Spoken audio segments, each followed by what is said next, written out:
اور یہ سب سے جو ٹاپ کی جو 4 میڈیسن ہیں، سلفر، سورائنم، پیٹرولیم اور گریفائٹس، ہم ان کا خوب توجہ دھیان کے ساتھ مطالعہ کرنا چاہیے۔ اچھا، مریض کی ہسٹری لیتے وقت اس کی فیملی میں یا اس کی ذاتی ہسٹری میں جلدی امراض ہو تو سب سے پہلے سورائنم دینی چاہیے۔ اس سے یا تو علامتیں کھل کے سامنے آ جائیں گی یا علامتوں میں کمی ہو جائے گی۔ اس کے زیادہ تر مریض خانہ بدوش لوگ، گندے لوگ، غریب غربت کا شکار لوگ، نہانے سے نفرت کرنے والے لوگ، کئی دن گزرنے کے باوجود نہانے سے نفرت، ایسے لوگ ہوتے ہیں۔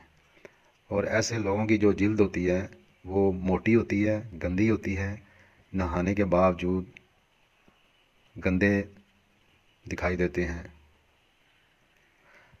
اچھا، اس کے علاوہ جو سورا کے مریض ہوتے ہیں وہ ہڈ حرام ہوتے ہیں، کام سے نفرت ہوتی ہے، ہر ایک چیز کا طریق پہلو دیکھتے ہیں، یا نیگیٹو تھاٹس ہوتی ہیں، منفی سوچ، اپنی صحت کے متعلق بہت زیادہ حساس اور مایوس اور نا امید ہوتے ہیں، دوسروں پر تنقید کرنے والے، نقص اور عیب اور کیڑے نکالنے والے۔ اس کے علاوہ علمی بحثوں میں یہ بڑا حصہ لیتے ہیں اور اپنی صفائی کا ان کو بالکل بھی خیال نہیں ہوتا۔ اس لیے سورا کو جو مریض ہے آپ اس کو گندا فلسفی بھی کہہ سکتے ہیں۔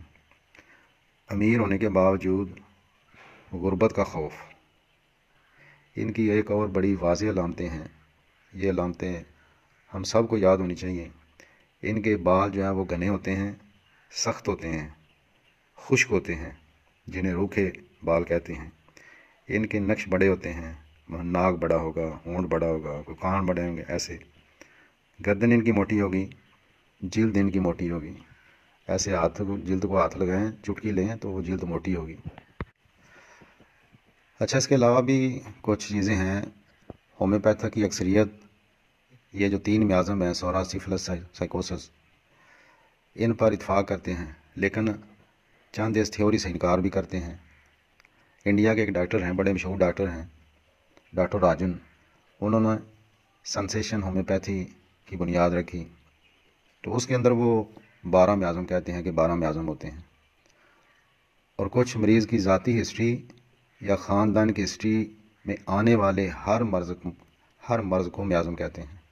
ان کا کہنا ہے مریض کو اگر اس کے میازم کے مطابق میڈیسن دی جائے تو مریض ٹھیک ہو جاتا ہے۔ مثلا ٹائیفائڈ کا جو مریض ہے اس کو ٹائیفائڈینم دینی چاہیے، کینسر کے مریض کو کارسینوسن دینی چاہیے، اور ٹی بی کے مریض کو ٹیوبرکلینم دینی چاہیے، وغیرہ وغیرہ۔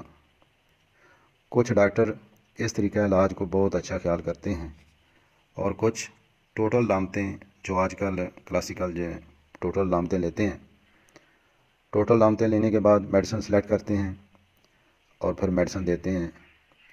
اگر شفا یابی کا عمل رک جائے تو پھر میازم دیتے ہیں۔ اچھا، لاہور کے ایک بہت ہی مشہور ڈاکٹر ہیں، فوت ہو چکے ہیں، ڈاکٹر عبد الرحمن صاحب، تقریباً 239 کتابوں کے مصنف ہیں، اور ان کی ساری تمام کتابیں جو انگلش میں ہیں۔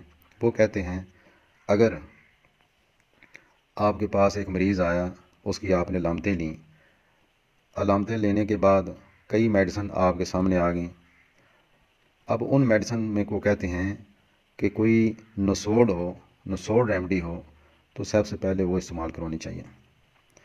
تو یہ ایک چھوٹا سا لیکچر تھا، امید ہے آپ کو پسند آیا ہوگا، کچھ نہ کچھ بات آپ کو سمجھ آ گئی ہوگی۔ اس کو پڑھیں، سمجھیں، سوچیں، میڈیسن جو بتائی ہیں ان کا مطالعہ کریں، ان کی علامتیں میچ کریں۔ انشاءاللہ امید ہے آپ کو پسند آیا ہوگا۔ السلام علیکم ورحمۃ اللہ وبرکاتہ۔